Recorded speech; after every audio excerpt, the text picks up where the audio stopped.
was 52 years ago. And so it is that we celebrated with he and Margaret when there was an anniversary, but we come to declare that we've had the opportunity over many years to associate with Lee. I'm Donna, one of Lee's nieces, and when I was first intending to marry, I asked my uncle to come and speak to my soon-to-be spouse and myself, because I was a member of the RLDS church, and my husband was a member of the LDS church. And I remember that my uncle had told me, whatever you do, don't try and stack up evidences against each other's church. Try and look for the common ground that you both have. And he said that he knew that both of our churches were so strong, believed so strongly in family and family values, that that's what we should focus on. And that's a gift that I always remember that he gave me. It's helped me in my life. And I am so thankful to be part of this family.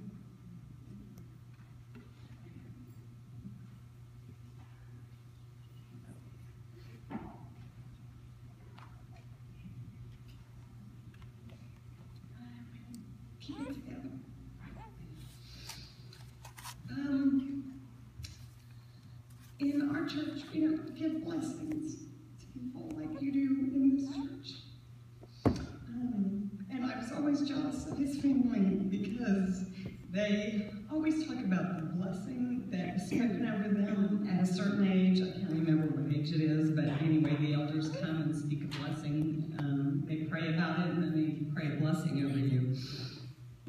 And I remember we had just moved into a house last summer.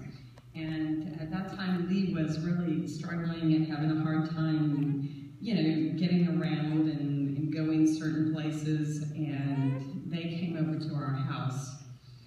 And it was Elaine and Eileen and Margaret and Lee. And it was very interesting because at one point, we weren't even talking about it, and Lee just began to pray.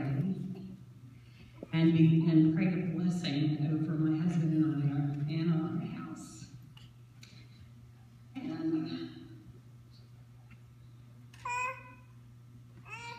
it meant the world to me. And I never got to tell Lee that. So Lee, it meant the world to me. I just want you to know that right now, because I thought, you know, I finally got my blessing. And I don't have to be jealous of him anymore, because he came and blessed our house, and it meant the world to Brian and I, because we hadn't asked him, and it just came out. And that's the kind of man Lee was. You know, you didn't always know what he was thinking about, and you didn't always know, you know, where his brain was on certain things and his mind was on certain things. But he had a really good heart and a heart to bless people. And that's what came out that day, and it really meant the world to me.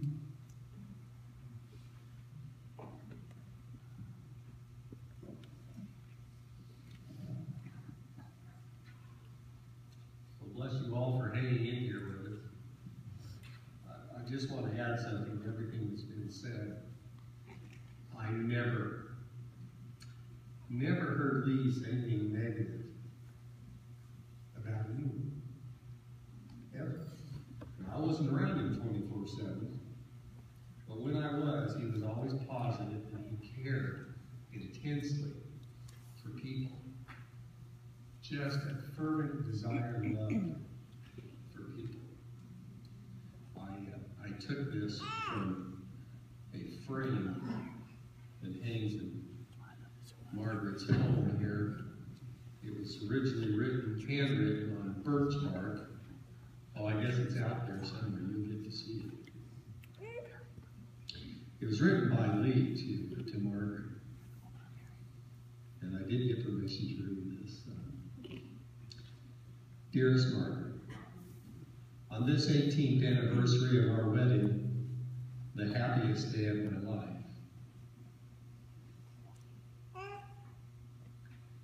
I wanted to use this birch bark to tell you how much I love you.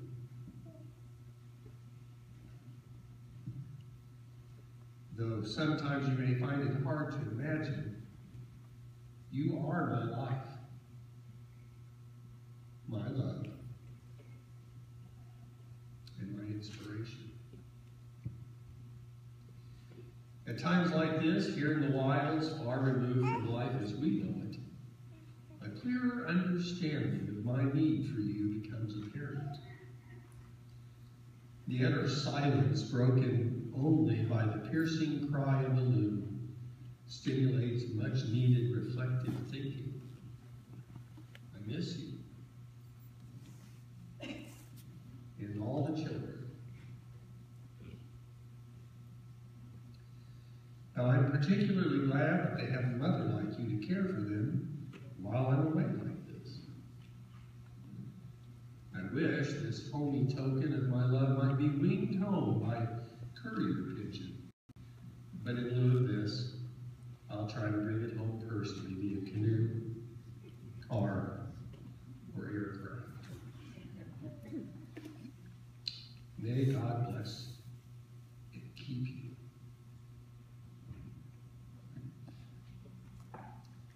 And allow me to be with you many more moons, my happiness, your faithful husband, Lee, August 29, 1966. How many years were you married? 66. God granted